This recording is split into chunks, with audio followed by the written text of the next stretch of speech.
আজকে আমরা এখানে কুমিল্লার 14 গ্রামে এসেছি। আমরা যা দেখছি যে এখানে খুব ইলেকশনের জোয়ার বইছে, প্রচুর। এখানে তো একটা একজন হেভিওয়েট ক্যান্ডিডেটও আছেন।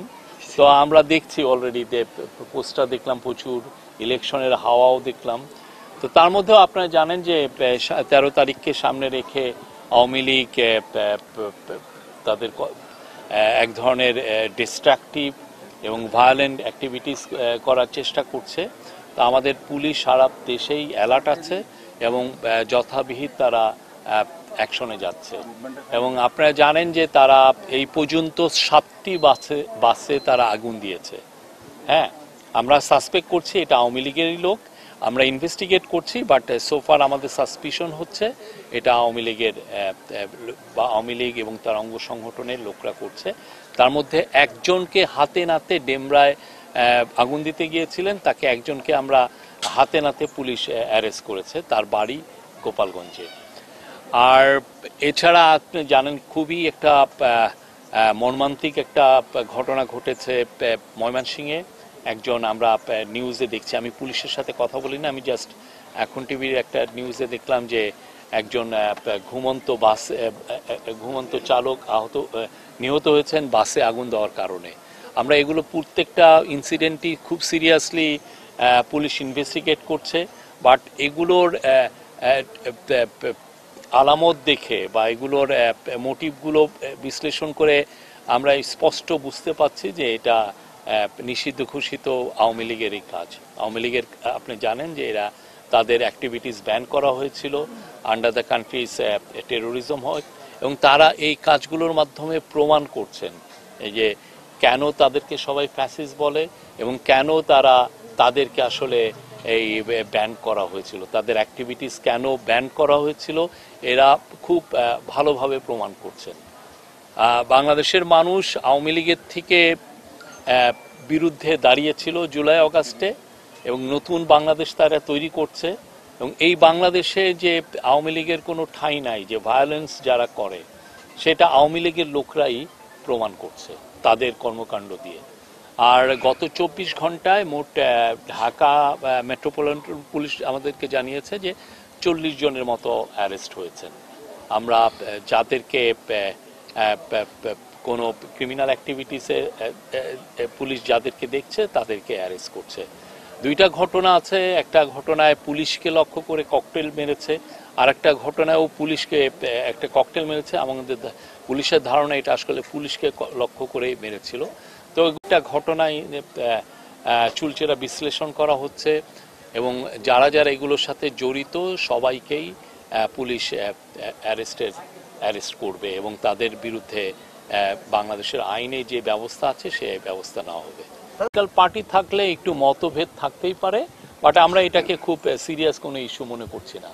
তো আমাদের যে এই যারা পলিটিক্যাল পার্টি যারা কনসেনসাস কমিশনের সাথে কথা বললেন, তারা 9টা মাস ধরে খুবই সৌহার্দ্যপূর্ণ পরিবেশে বাংলাদেশের ইতিহাসে সবচাইতে মিনিংফুল ডায়ালগটা করেছেন। এবং আমরা আশা করছি যে তারা যে একটু কিছু কিছু বিষয়ে তাদের মধ্যে যে একটা মতের অনৈক্য হয়েছে, সেটা মতৈক্য হতে একটা just matter of few hours হয়ে যেতে পারে। এবং দেখেন সবাই কিন্তু ইলেকশনের জন্য প্রিপারেশন নিচ্ছে।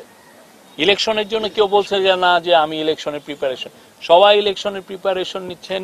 অলরেডি বিএনপি তো 237টা সিটে তাদের নমিনেশন অ্যানাউন্স করেছেন। জামাতু আমরা শুনি যে তারা অনেক জায়গায় ঠিক করে ফেলেছেন যে তো বড় বড় দলগুলো তো সবাই প্রিপেয়ার্ড। আমরা খুব ভালো ইলেকশন দেখব এবং আমরা প্রফেসর ইউনূস যেটা সবাইকে প্রমিস করেছেন, এটা বাংলাদেশের ইতিহাসে one of the best election হবে। নির্বাচনের লক্ষ্য উদ্দেশ্য নির্বাচনকে বাধাগ্রস্ত করা, কিন্তু বাংলাদেশের মানুষ তো সুন্দর একটা ইলেকশন এর জন্য অলরেডি তারা প্রিপেয়ার্ড হয়ে গেছে।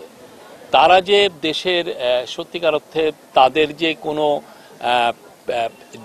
জনসমর্থন নাই, তারা যে একটা টেরোরিস্ট অর্গানাইজেশন, তারা যে ভায়োলেন্সে সারা জীবন ধরে ভায়োলেন্স করে, আপনারা জানেন শেখ হাসিনা লগি বৈঠা নিয়ে তার লোকজনকে ডেকেছিলেন সেই অক্টোবর 28, 2006 লগি বৈঠার কারণে অনেকে বলেন সব মিলে পুলিশ এবং আমরা যেটা সোর্সের মাধ্যমে জানি যে প্রায় 12 জনকে আওয়ামী লীগের লোকরা পিটিয়ে মেরে ফেলেছিল।